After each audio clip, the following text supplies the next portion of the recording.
there's a tradition in Zen or in Buddhism that would say the ordinary mind and the enlightened mind are the same mind. Yeah? There's no difference. There's just different strains of mind in manifestation.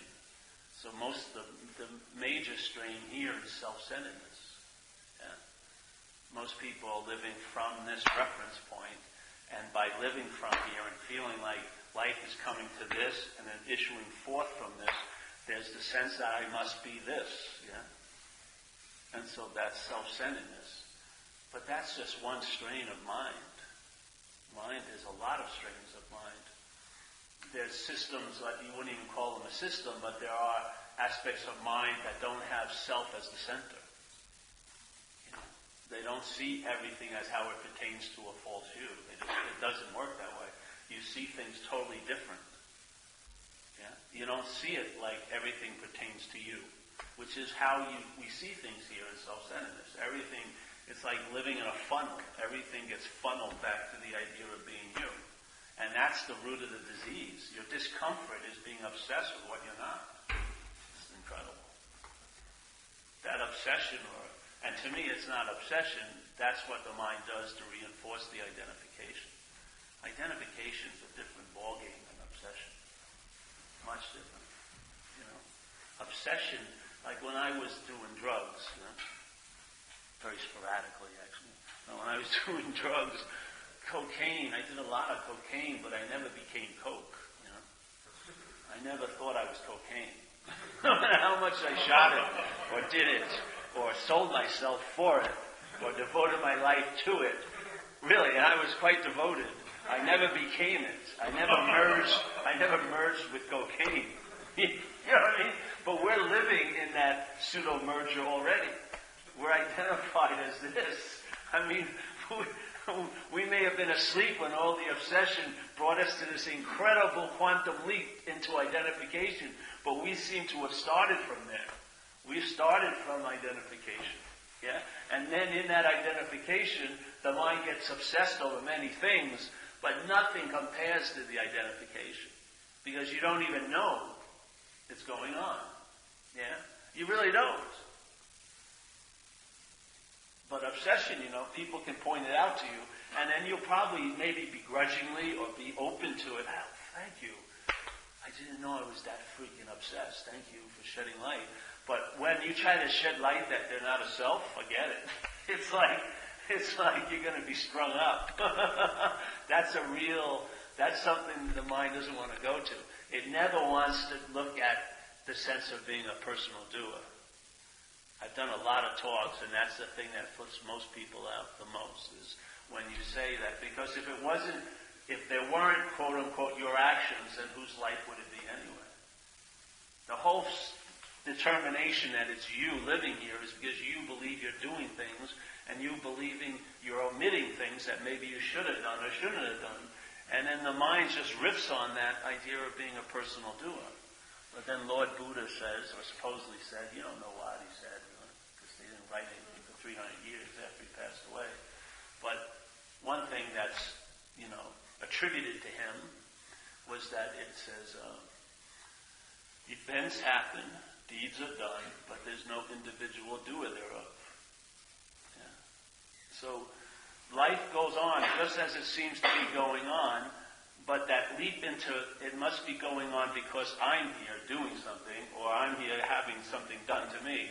That leap isn't there. It's just like life's happening instead of life is happening to me. Yeah? By me, for me, as me. Yeah? But just life's happening. Like you are just built in a certain way. You have certain predilections and tendencies and conditionings and old ideas and beliefs that react a certain way to a situation. You think it's personal. That's the selfing. The sense of it being personal is produced by the selfing. It's not a natural consequence of objective reasoning of looking at, it's a big leap.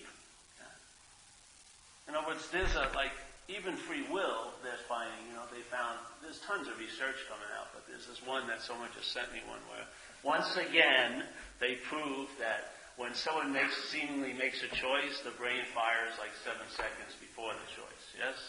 And then the voice box goes, I did that, yeah, I did that, and claims it. That's selfing, yeah. I mean, so let's say what probably is more happening is the brain, like a computer, looks at its options, all based on its conditioning and belief system, yes? And then it picks the best one. It would be seemingly like a choice, yeah? But like a type of computer choice, yeah? And then it goes, okay, I'm going to take flight in this situation, or I'm going to blame, or I'm going to do this and do that, yeah? But 7 seconds later, when this event has already come to a conclusion in the brain, the voice box chirps up and claims it. I did that. I chose that. And then what does it heap on itself? Guilt and shame and pride and everything. What comes about with ownership? You think, just like when you own something here, it tends to own you. Exactly.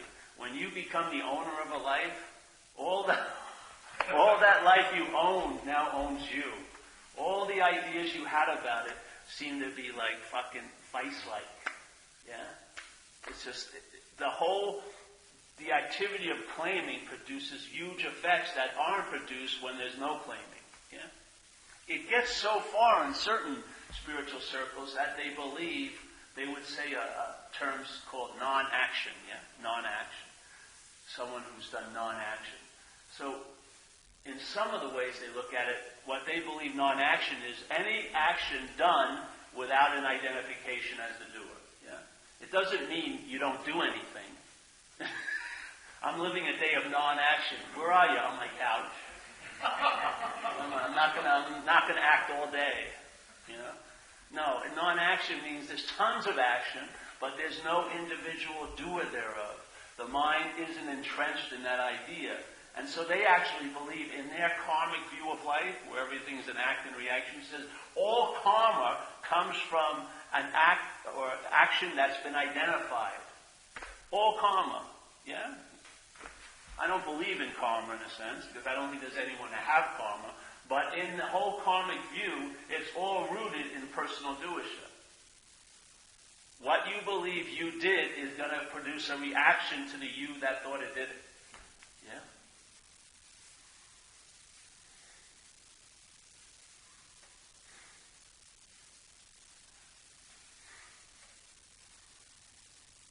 So there is a solution.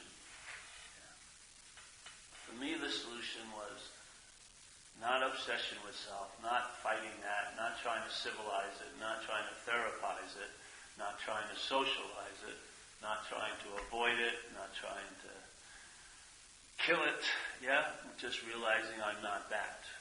There's no need to know what you are because it's an impossibility. In seeing what you're not, that's the act of being what you are. Conscious, yeah? Aware. That's it. The hard part is we're expecting to see everything, especially us as a thing, yeah? So when our true self, and you want to call it that, our original face shows itself, there's no face to see. Because it's no thingness. It's like the mind has to leave the world of noun and verb and just see verb. Yeah? When it sees verb, it's seeing the truth. Yeah? It's the act of seeing that's seeing the truth. Yeah? The truth is in the seeing. Not of it, but just in the seeing, that's the truth. Yeah? So for me, my head was totally trained to recognize things. Every verb had to have a noun at the end of it or in the beginning of it. Either was someone did it to me or I did it to someone else. Yes? So every verb was always, there was part of the verb that implied a noun. Yeah? So my whole life was like a right angle. Nothing flowed. It was just very, very just. And then when you tried to know the truth, you tried to know it as a thing. So you were blind to it. And it was very fucking frustrating. Because you were seeking as if you were going to find something. Yeah? You were seeking as if you were going to arrive at something or achieve something. And yet, every time you felt like you arrived there, it would be moved. Yeah? Because it's not a thing. It's not a place to end up. It's not even a place to start. There's no place. There's just no-thingness. Yeah? And if the mind is trained and suited for thinking, which is things, yeah, concepts and ideas, yes, living from the idea of being a thing, then every time it starts thinking about the truth, it thinks about it as an object, in a way, to your subject. Yeah? You take yourself to be the subject, not subjectivity. Subjectivity is demonstrating through the apparatus, but you take yourself, the apparatus, to be the subject. Yeah? As soon as that happens, everything is cast into being an object. Like enlightenment is an object. Like I'm going to get enlightened.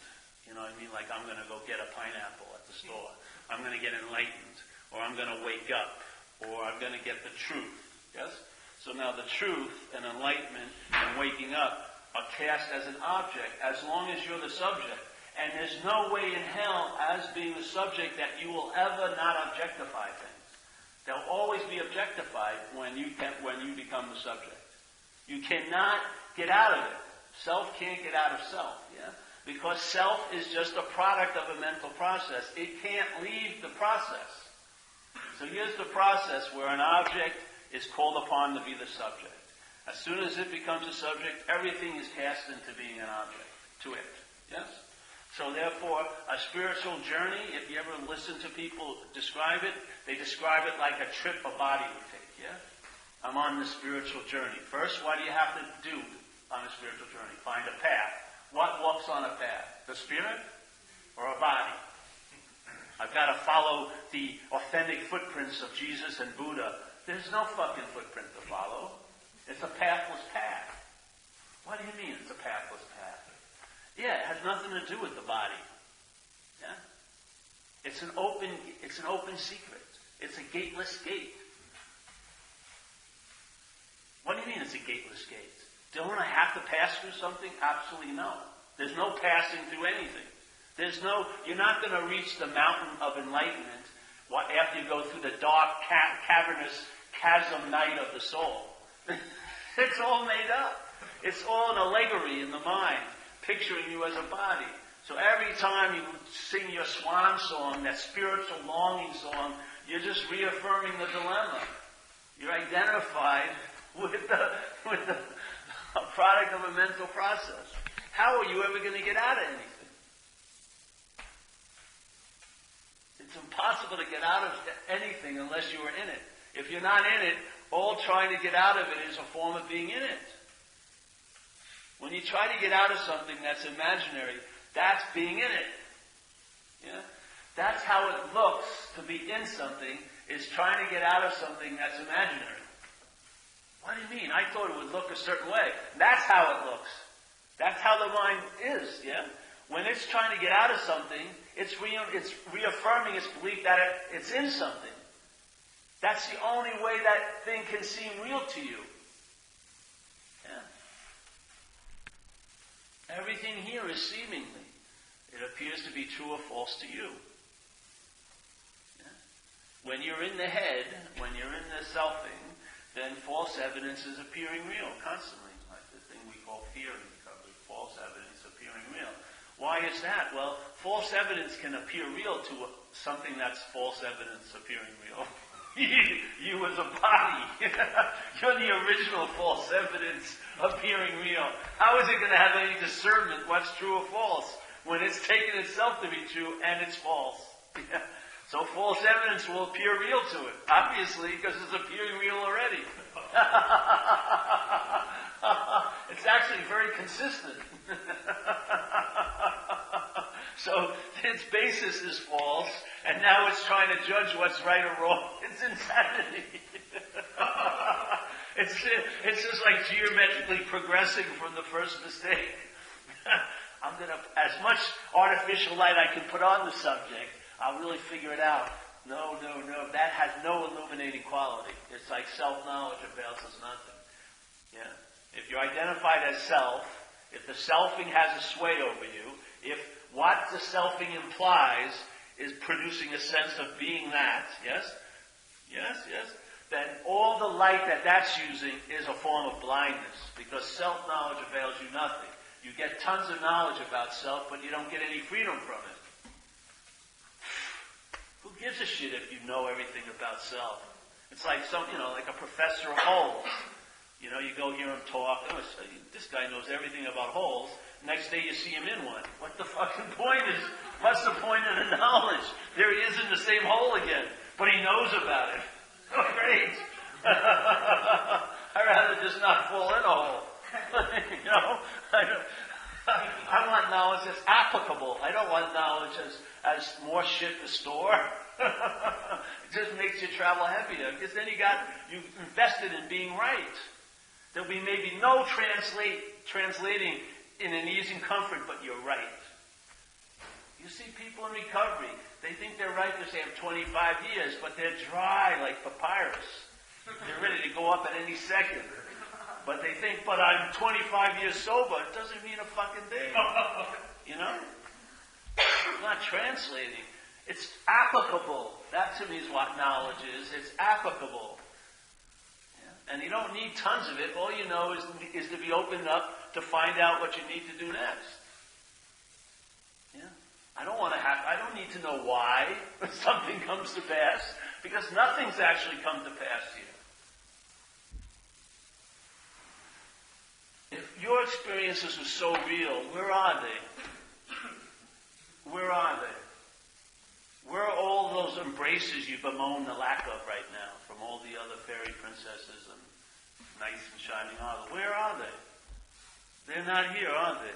The only way you can actually even conjure them up is memory. Yeah. How real must they have been if they came and went? Just because you seem to be longer, your life seems to be longer than the bug that got born around 9 o'clock this afternoon. He got its first meal at 9:20, fucked 9:30, and then someone stepped on him by 11. And you say, oh fuck, that's just a bug. But all that is different degrees of time. Yeah, we seem to have appeared. And a lot of people stepped on us, and we're going to come to an end. The only difference is time. Yes. There's a guy who wrote a book, Ishmael or something. Someone gave it to me once. I didn't read it much, but I read this one part where he follows evolution from the point of view of a jellyfish. And from the point of view of the jellyfish, evolution stopped when they showed up. They were the crown of creation. So from the point of view of the jellyfish, they had a huge amount of meaning going on here. It's the same with us. Is anyone informing us that we have an incredible amount of meaning other than ourselves? Have we got a big message from far up above? You are so fucking important. You're so much more important than everything else you're killing and taking advantage of and hurting on your pursuit of whatever you're pursuing. Oh yes, you have a total license to use everything that's here.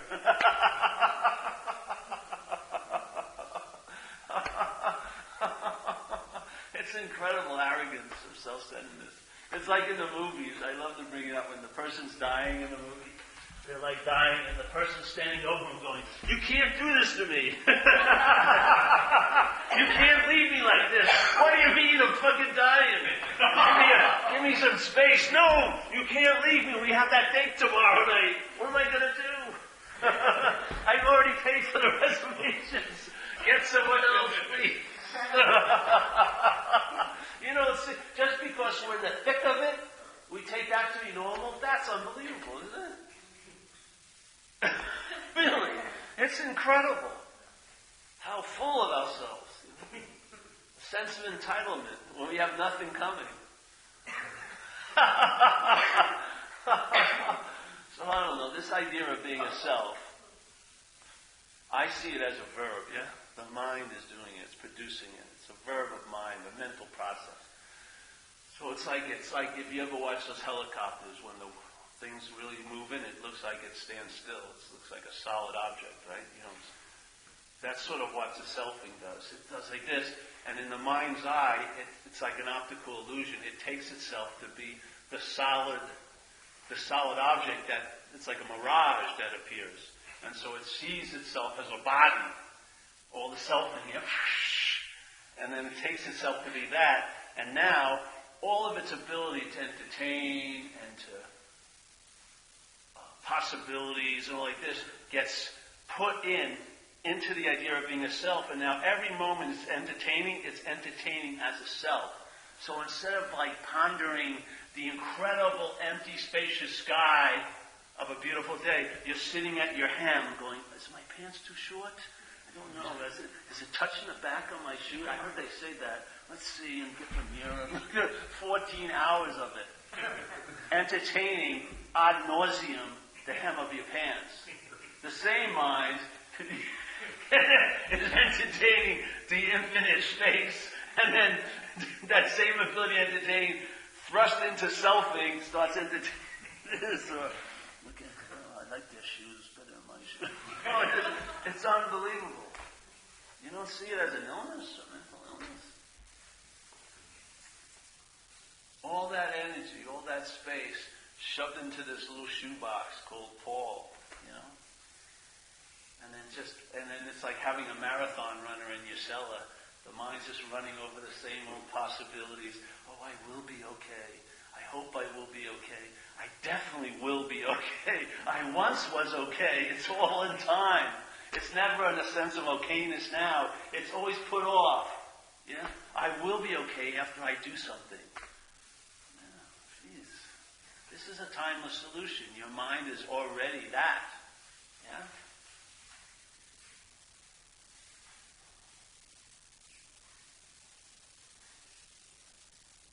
So like we always talked before, so you're a lion, yes, you hear the message, you're a lion. So I thought that was all that was necessary, you're a lion. But then I realized people hear the message, you're a lion, you're a lion, you're a lion. But when it hits the ear, it's like sheep ear, right? They're identified. And they hear it and it turns into, I can become like a lion. That's not the message, eh? And of course you're not a lion, I'm using it as a metaphor. You're a lion, you're a lion, you're a lion. Everyone's like, yeah, I'm a lion. I can become like a lion. That's not the message, yeah? As soon as it hits this conditional ear, it's turned into a process in time. Based on who? You. Yeah? It's like a blatant act of playing God by the selfing. It now takes, let's say, the topic of God and makes it something that it has to do and have to get, yeah? And if it doesn't do and have, it will lose. And what informs you how you're doing in your path to God is not God, it's you. Yeah? Your head tells you, all right, you did the month-long retreat, and you meditated 12 hours a day, you must be something. You are a pretty fucking spiritual giant. Shit. And yet you're sitting in the little meditation hall, making sure you're the last one up, or seeing all the other big competitors. Oh, this guy's just meditating. Alright. Stay here. Fuck it, I'm gonna listen to every footstep out of here, and when I can't hear anything, I'll go, yes. I'll be the last one to dinner, yes, and meditating. I got absorbed in the light. Sorry, a little late. Is there any dessert left? I don't need dessert. I'm so full with the bliss of union. I'll see you tomorrow morning, bro. Good luck. This selfie just claims it and turns it into like a fucking sport. Yeah. In old Zen, a guy told me, which is really cool, because there's some things where they sit and look at a wall, right? Like you're about 2 feet away looking at the wall. But in the old days, it was called Chan in China, and then it got imported to Japan. They turned it into Zen, the word. But in Chan, they wouldn't be looking at a wall. They had, all the temples had these open things, but they were usually in a pretty cool place, and so they would be, and a lot of them people were in caves, yeah? So they'd sit in the front of the cave, and they'd look out across the valley, and then they would watch the light occur, and the play of light as the sun rose, and it came up. That would be what they were meditating. They weren't looking at a blank wall for 12 hours. They were watching the manifestation, sitting there. Yeah? So if you see Zen temples, they have these things you're supposed to pull wide open so that you're looking out. Yeah? So you can sit there and just watch what's happening. Yeah? How does it get bastardized and turn into like an athletic sport? Yeah? Like a samurai. You know? So, to me, that's why I like the word invitation. Did you ever get a 50-page invitation? You know? No, the invitation is, hey, you're a lion. You don't have to go over it. You know, you ask them, let me tell you, or a message. A message usually is very brief. It's not like a long playing message. It's just, hey, get to the party. It's at 8 o'clock. Bring something. Yeah. Okay, I got the message. Not like why you should bring something. This party, why it's really going to suck. On and on. It's just a message. Yeah. Get it and go. That's what I like about this invitation. It's exactly that. It's an invitation. It's a message, and then there's the ability to entertain it. Yeah? I'm entertaining, and then I'm just throwing it out at you, and then you entertain. And then see what happens. You'll find out. Because it bypasses the idea of knowing something, because if there's a good job being done here, you get nothing, really. Yeah? Over and over again. Nothing, nothing, nothing, nothing. Of course, the head always tries to make nothing something, but the message is nothing, nothing, nothing. And then once, the mind may receive it just as nothing. Yeah? Not as something. When it receives it as nothing, that's like seeing its own original face. Yes? Mind sees its own original face in action. Nothing! No thing. Yeah? That whole thing is worth 8,000 pages of scriptures. That one event. Yeah? When no thing recognizes no thing, instead of mental process and making no thing into a something every time, yes? To reinforce that it's a something. Yeah. So, I like it clear and clean and small. Yeah. 3 meetings a week. You don't have to give me a report how you do when you leave here. I could care less, really. I hope you're traveling lighter. That's the whole point. Yes? And if it's traveling lighter, hopefully you'll have the ability to acknowledge the simple fact that there's a satisfaction where there wasn't a satisfaction. And if you really look at it, you'll see you haven't really done much to change that, have you? And yet, something has changed. Because the mind has changed.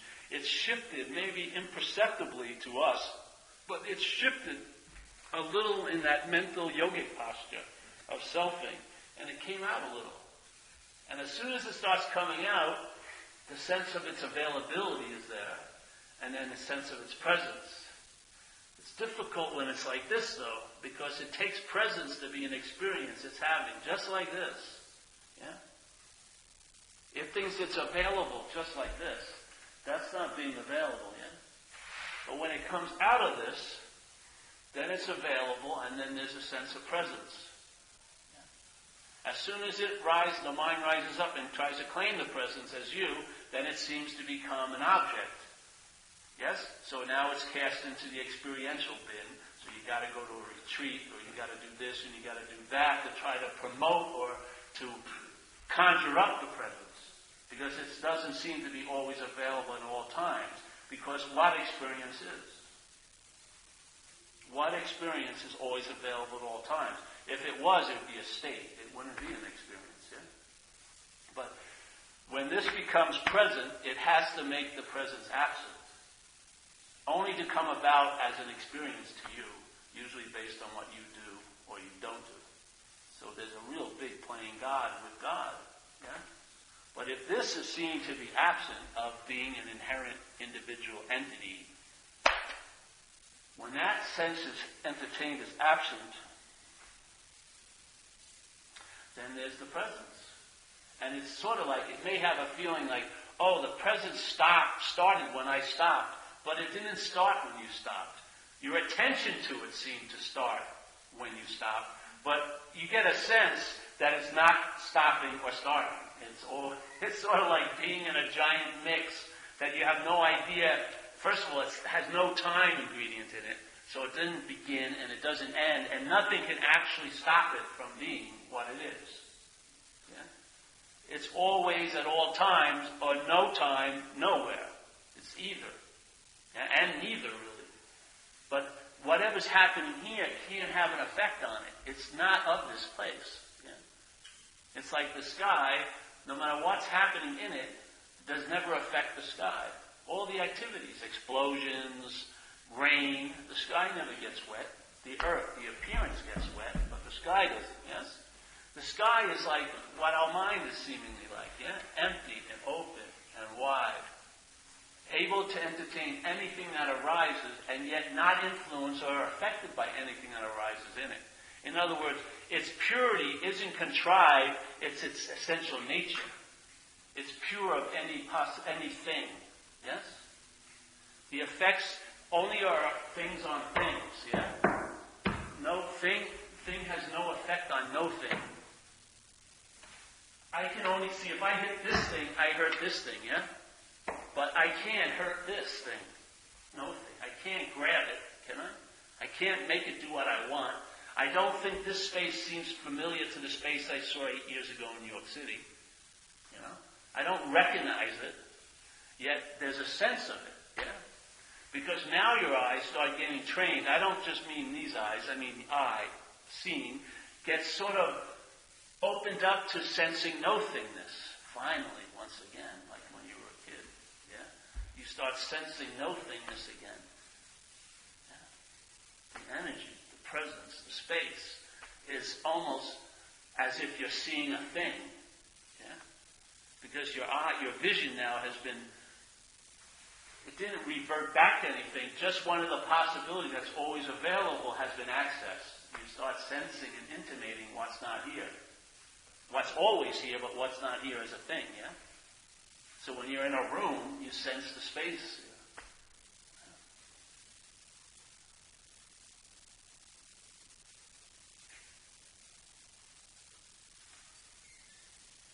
It has a very big impact.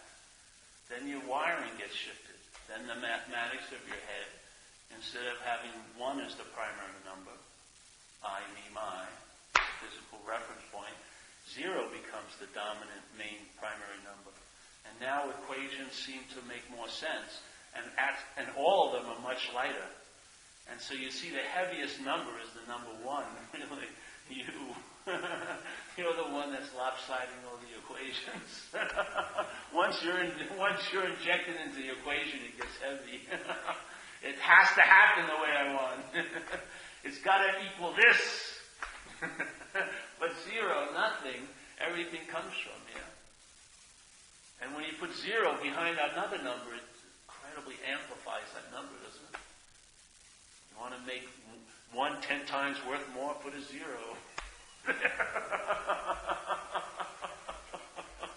So, and then the head can start understanding what it couldn't understand. It's like picking up a new frequency, yeah? What seemed to be static because it wasn't so loud and it wasn't flashy, it's now perceptible. You can pick it up. You can almost hear it. You can hear the silence. You can pick up what's happening and being said. And downloads start occurring, almost like in a different computer language, yeah? And it gets downloaded, not here, but here, you know? You get it in your here in a way. And you really start living in a sense of true convincing. Yeah? There's a true belief and certainty, how uncertain this place is. And the real security is in absolute insecurity. It's the coolest place. Its uncertainty is the highest form. Yeah? When you're sure of something, it's pretty dead. Yeah? When you say, I know, you pretty much neutered the whole finding out. Yeah? Finding out holds a lot more weight than knowing. You know? When you really find out, it holds a lot more weight than tons of knowing. When you really find out, the solution really shows you the problem. I mean, we have a lot of talk about self as the problem, but when there's a true sense of its absence, then you know it's the problem. You know it by the solution, really. And it's so incredible because selfing, it's a verb, yeah? It can be stopped. It can be startled, yeah? And in that startling, we call it a pause. In that pause, you stop, but something else continues. I would say that's what we are, is that which continues when you and I stop, yeah? And you and I are stopping quite a lot because it's a product of a verb, and it can be startled into submission. The only problem with it is it really regroups quickly, and whatever it will claim its own absence as an experience. It's mind-boggling, really. You'll have one of the highest, whatever, the absence of self, and then the mind will arise and say, I had this incredible epiphany. Just fucking claims the shit out of it once again. Puts it on its little spiritual mantle with all the other epiphanies. Let's put the biggest one here. The one I had in Bali. That was a really good one. And then, you just look at it and go, oh yeah, yes. I'm a spiritual person. Spiritual people have epiphanies. I've had epiphanies, therefore I'm spiritual. Yeah? You're not so because you haven't had an epiphany. I feel sorry for you. I think you should do that month-long intensive. I think that could do it for you. Really. You just need a lot more work, Dave. You got a lot to break through. All that conditioning, I know. But there's a spiritual machete I can give you. Cut yourself out of this fucking jungle. Claim your freedom. Claim your freedom. I'll be there. Having a latte as you're suffering, sitting 14 hours there on a mat. I'll be sitting there, basking in my achieved already spirituality. Never to be lost, but constantly suspicious that I could lose it. Because if you have something, you can lose it. That's the biggest boogaboo of achieving. If you achieve something, you can lose it. That's why you have it by giving it away. You have it by not having it. That's how you have it here, by not having it. Yeah? You don't have it by thinking about it. No way. No way. You just have it where you don't think much about it. You just live the day. Yeah? You live the day. And then someone, I really like what you had to say on that website. Yeah, sure. I live the day. Doesn't make much, doesn't hit you because you're not, there's no claiming and achieving and having. It's not necessary. You've got exactly what you hoped all those things would bring you, which is like a deep satisfaction, in a way. I don't mean satisfaction like I had a good meal. Satisfaction that there is nobody home. Yeah. That this is an inn. We're all passing through like winds. Yeah. It's sort of cool. So it's whatever. It's been going on a long time now, in time. Great confidence that your mind is unbelievable and that it all may just need a little catalyst. Like all the chemicals are there. Maybe you just need a catalyst, a little something to ignite it. And you and I and us, we have a way of life already to handle the functioning of the manifestation. Yeah? The apparatus, through being in recovery, has gotten a semblance of quote-unquote manageability in a full way. Yeah? So now the mind, instead of being so concerned in horizontal activity, can look vertically. And we have that way of life, so when those downloads come, we can express and have a lifestyle that lets that download flourish, yeah? I haven't met too many people who are, everyone's awake, but who are translating awakeness as active junkies. Just haven't met them. I mean, maybe there's a new website, but I'm just shot up a little while ago, yes. No self. No, they're trying to kill something at the time. So, we have a way of life that allows us to function in a sort of like free-range way.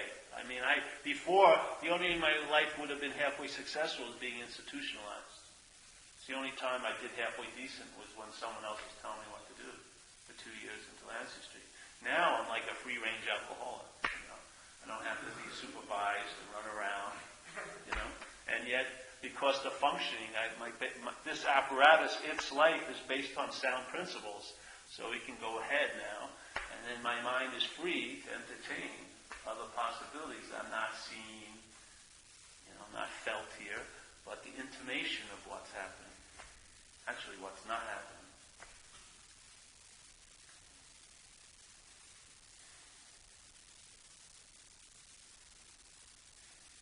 So in this way we do it here, in a way, is we go like through the back door. I don't want to hear, I don't care about hearing it, beautiful descriptions of the ocean, because that's not my dilemma. The dilemma is I'm taking myself to be a wave. Yeah? That's the dilemma. Yeah? The wave will try to know the ocean, have experiences of the ocean, but all that meeting the ocean just reinforces its difference as being a wave. Yeah?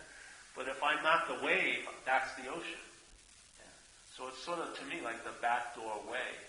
I'm looking at what I'm not, and in that looking at what I'm not, or entertaining what I'm not, I got the noun, the way my mind worked in making everything into a thing, got broken, and it could see, like if it was seeing a thing, it could see a verb that way. It could see that the original face is not a face, it's seeing. Yeah? The original being isn't a divine being, it's being. It's a verb. Yeah? And it's the only way it can be recognized. It can't be recognized as a noun, yeah? And it can't be recognized as a noun. Yeah? It can't be recognized as a noun, and it can't be recognized as a noun. I have to sense it as a verb, and then something that was always missing registers. The mind just opened up. It's like seeing a thing, but not a thing. Yeah? Like if you would say, I got it, it sort of represents what it feels like, but take the it out of it. I got it, no, but the feeling is the same way, but it's not an it. Yeah? Yeah? I got it, but it's not an it I got. Yeah? And an unspoken yes, and now you just travel the way you travel. It would probably be a lot lighter over the train or whatever your life has in store for you. Yeah. You can be interested in others because you're not that interested in yourself.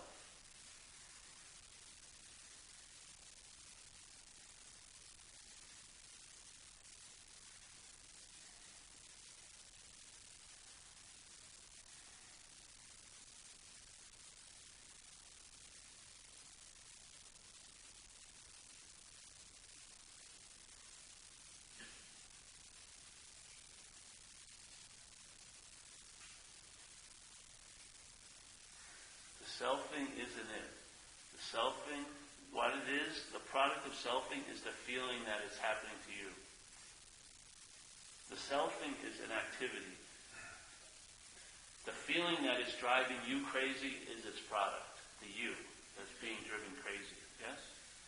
The feeling of you getting something is the selfing. It's not getting something, it's the feeling it's you got it, that's the product of the selfing. Yeah? The selfing, all of its activity is just to imply a product. The product is a you. When it seemed to be you, the a drops off, and now it's you. And that just sets up a very, very small tunnel vision view. Yeah? The spectrum of possibilities very limited. You've been over every inch of self-centeredness already. You've tried every possibility self-centeredness offers. You've gone over every fucking rationalization, why things aren't happening, excuses, blames, all of it's been covered. Yeah? It's a very small system of mind. Yet it's rooted, all of its effects are rooted in the gravitational pull of its center, which is self. Yeah? If you're not that, the effects of the system diminish. And by the effects diminishing, you know you're onto something. That you got to the first knot, so to speak. That first knot loosens up, and then all the other knots have a thread of that first knot going through them, and it affects a loosening up in the whole way of life you're in. Yeah.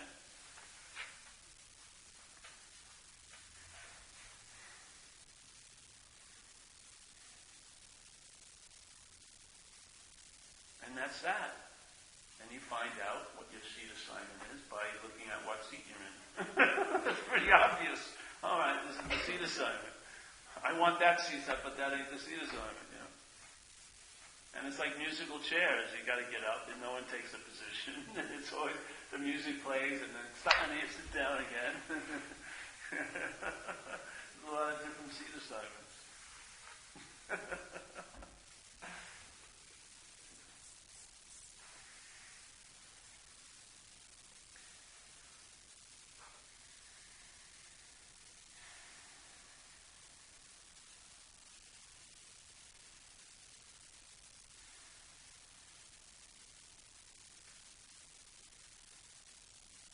So if you really want to speed up the process, really, if you want to get to the secret handshake quick, you got to buy at least 4 shirts. And then it's going to be like one of those pyramid schemes. You've got to buy 120 shirts, start selling the shirts. Then you'll get a special ring. I can hear the ocean. I think I saw this in a Cracker Jack box once. No, my cult leader gave it to me. It's very special.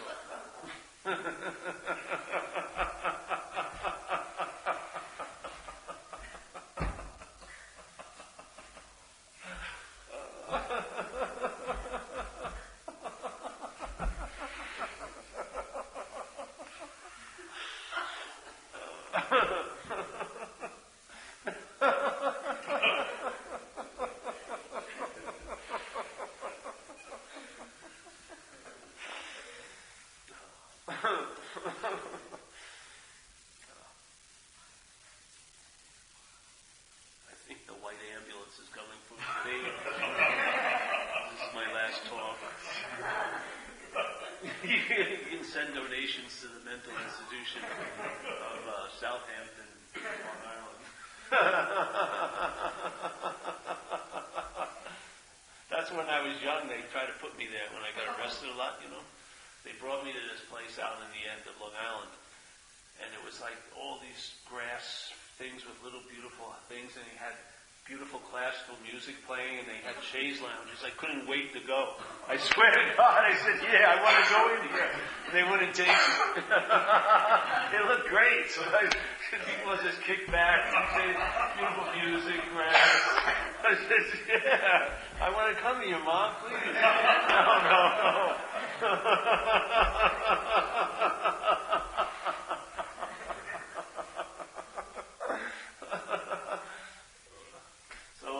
Questions tonight? No? It gets in, yeah. The listening of the message is not thinking about it. You just come here and, even if you're asleep, one of my favorite guys sleeps every time. Here he comes.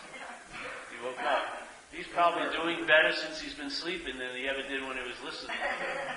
It's just, it has nothing to do with anything. It just gets in there no matter what. Because it's not going to who you think you are. It's not. That's the envelope, but the message doesn't go to that. The envelope, has to go through the conceptual mail slot, but the message isn't that. It's not about becoming sure. I really believe what he's saying. That's not it. It's just a sense, feeling, picks up momentum, and it's got a certain juice around it, and you'll start sensing it. To me, it's like presence in a way. So, no